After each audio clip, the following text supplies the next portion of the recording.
Hello and welcome back to my channel. Today I have the Marvel Legends Silver Surfer action figure. Very excited to have this figure in my collection. I needed a Silver Surfer, and this is probably one of the best ones that we've gotten, period. So I'm very, very excited to have this in the collection. It also comes with the mini comic book. This is, of course, a part of the mini comics wave, a wave that I'm a big fan of, but I know is a little bit of controversial topic, but like I said, I'm a huge fan of these mini comics because I do make miniature dioramas, so these just kind of help with any of that like scenery, and it's it's an added accessory. I think, I don't know, it doesn't take away from what we would have gotten necessarily. But anyways, let's get into it. Starting with the front of the box, you do have this nice retro style packaging here. Of course, the Silver Surfer there in the middle, the Silver Surfer up there, up here in the beautiful green comic accessory, very retro style packaging. On the back of the box, you have pretty much everyone else in the wave. Not a wave I was as into as the first wave. It is a lot of characters I like. I got the Beast. I had to get the Beast. I tried to get the Daredevil. I could not find him anywhere at a decent price. There is a toy store a little ways away from me where I found most of these in the town next to me, but a toy store in that town had all three of these guys. They had, I think, pretty much everyone, but they were marked up about $10, so they were like 30, 35, 36, right around that, and I'm not going to pay a markup price because I did find these two at Walmart, so I knew I didn't really need to, and I wanted to try and give myself an opportunity to find him somewhere else at a more reasonable price. I didn't, but also I can pass on him. I don't need him as bad as I needed these two guys. Then there's Phoenix, Black Widow, and Feral. I kind of want to get this Black Widow. I do have the other Black Widow that came out not too long ago in the black suit. That's kind of more my style, the black suit. This gray suit is cool looking with the short hair. I think the short hair is lovely. That head sculpt's fantastic. But it's just not one I need to get. So it's like, if I can find it at a decent price, maybe.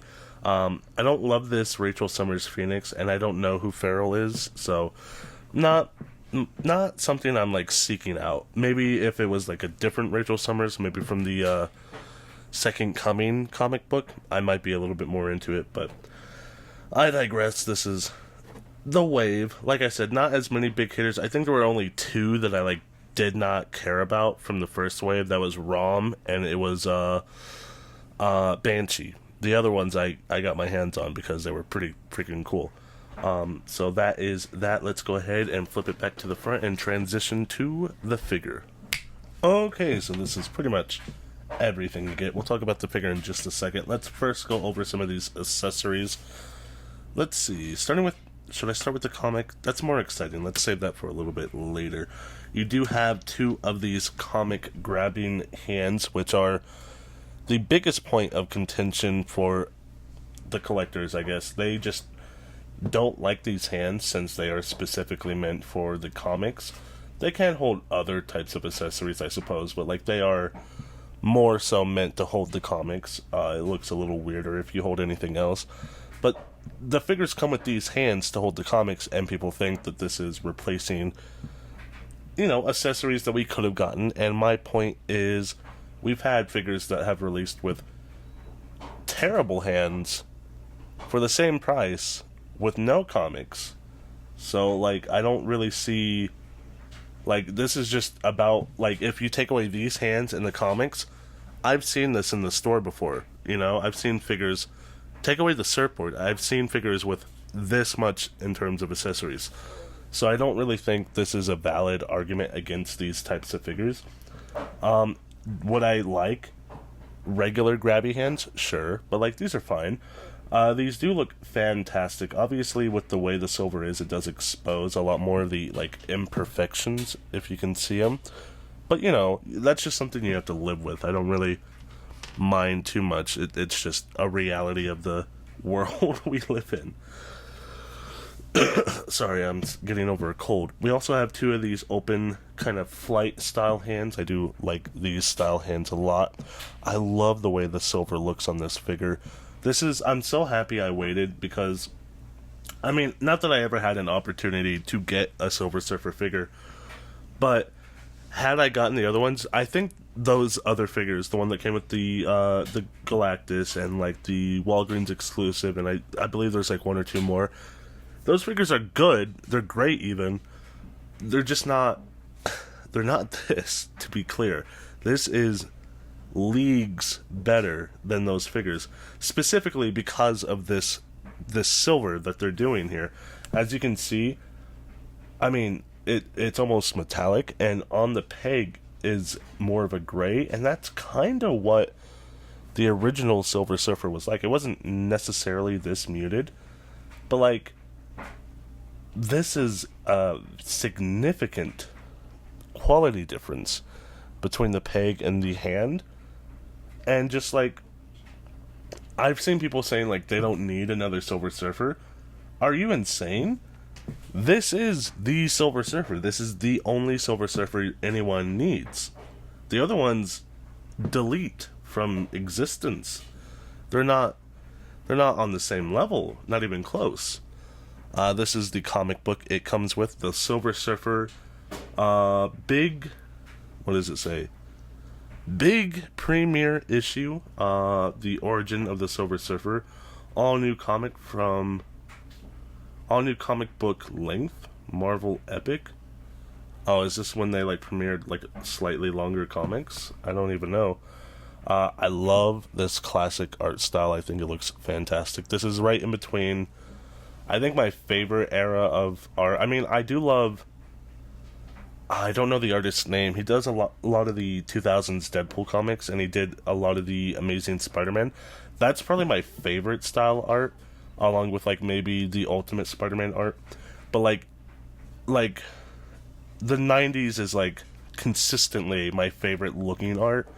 This is approaching that era in a way that I really, really appreciate. I can go back to older comics and still appreciate them for what they are, but I can't read them, one, because they are wordy as hell, and two, I just don't think they look as cool as they would eventually look in the 80s and 90s.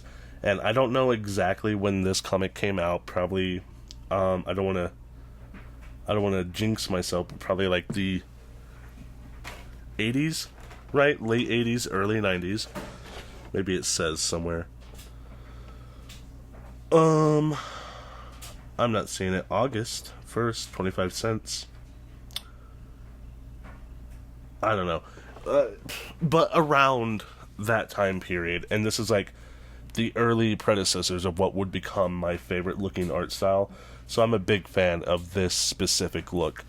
Beyond that, we do have the surfboard, which is nice and long.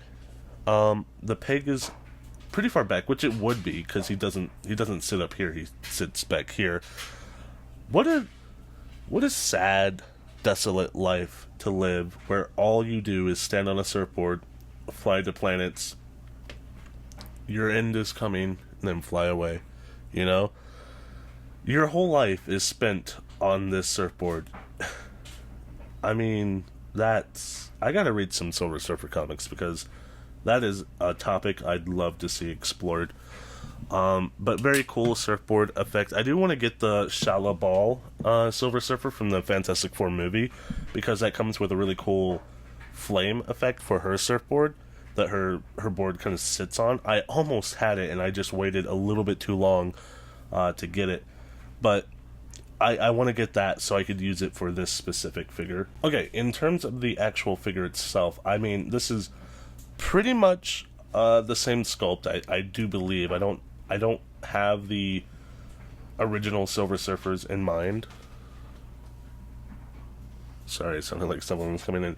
I don't have the original Silver Surfers in mind right now. Like, I don't know exactly what they look like, but I'm pretty sure it's pretty close to this. I don't know if all of them had the butterfly joints, but I know at least they have the same ab crunch and probably the same legs and arms.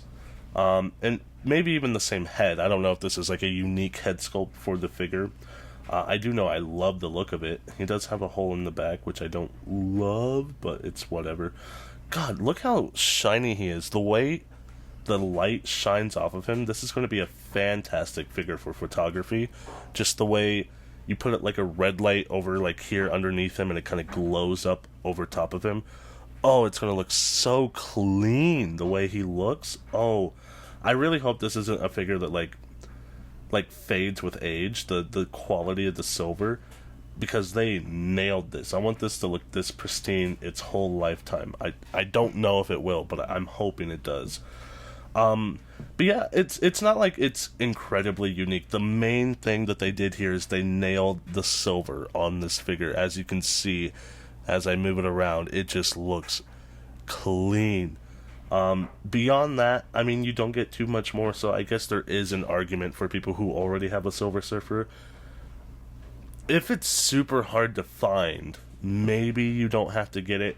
But, like, I think really, just look, holding it in my hand, I know for certain, even if you have this figure already, you gotta have this one in the collection. This has gotta be your Silver Surfer in the collection. This even beats the movie figure, which I don't know how that figure wasn't better than what it was. It had the same weird silver to it.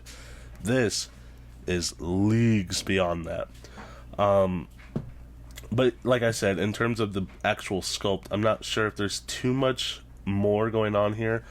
There's not much to talk about in terms of like details on the body. Like I said with the hands, the silver does expose a bit more of the imperfections.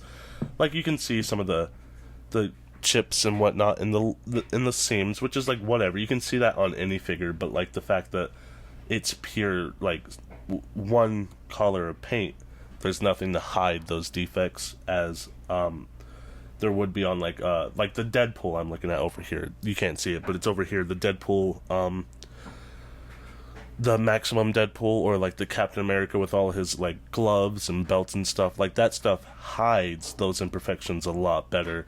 And the fact that the silver is here also, it's a different type of paintwork as it would be for like, I'm looking at the Venom from the Gamerverse 2-pack. Like that's all one blue color, but like it's just a much more softer paint, right? So it doesn't show up as well when there's like a slight like swirly cue, somewhere in here, or like these lines down here, like that's just how it is. But I think it's fine regardless. In terms of articulation, the head is on a ball joint and on the swivel thing, which I love. I think this is the ideal head joint because it just moves around like crazy. I mean, look at that range, and then you're on the ball, so he wiggles like so, and then rotates all the way around. I understand that like there's this big giant joint here, but like sometimes you gotta look at a joint for a better figure, right? And I'm okay with that. The arms come up to about right there. That's a little bit more. There we go. I'm like, I know there's more out of there. About right there. Rotates all the way around like so. Butterfly joint like that, which is insane, and that, which is not as insane, but still pretty good. The double jointed pinless elbows comes up to about right there. Wrist goes in, wrist goes out, wrist goes all the way around. I just realized this might not be recording on the correct microphone, and now I'm panicking. I guess we'll find out. Ab crunch looking like that, going backwards. Not as crazy as I thought it would be, but going forwards is really where it's at. Don't love that, but of course I did push it further than maybe it would go. I mean, that's about the limit, which is kind of absurd, actually. Maybe right there's the max that I would want to go. That is gross. I don't know if you can tell. Yeah, there's a big unpainted line. I get that that's a point where the paint would rub, but like that's gotta be not a thing, Swivel at the waist, rotates all the way around like so. Splits, legs come up to about right there. Everything's pretty buttery smooth. rotation at the thigh. Double jointed pinless knees comes up to about right there. Even getting this pinless is like much more worth it. Like, ignore the paint. The fact that it's pinless, I think you gotta seek this one out. I don't like pins on my figures. I think they are more annoying than any other thing that people are annoyed with on figures. Ankle goes down, ankle goes up, and tiltage on the ankle. And that is the Silver Surfer action figure. Let me know what you guys think down in the comments below. I think this is a 10 out of 10 figure. I don't know if it's my figure of the year. There's a lot of figures I haven't fucking opened, and I need to get to that Deadpool. I have Beast right here. Let me just tease him. Beast is coming soon. The Gamerverse Juggernaut I have not opened yet. There's a lot I'm looking at here. In front of me are all the figures I have not opened yet, and this isn't even all of them, because I have a drawer full of other figures I have not opened yet, because I have not recorded in a while. A lot's been happening, and I haven't had time, but I still want to do this, so, please, comment, subscribe, all the things YouTubers ask you to do. Just do it for me as well, and I will be back with another video, hopefully very, very soon. Bye.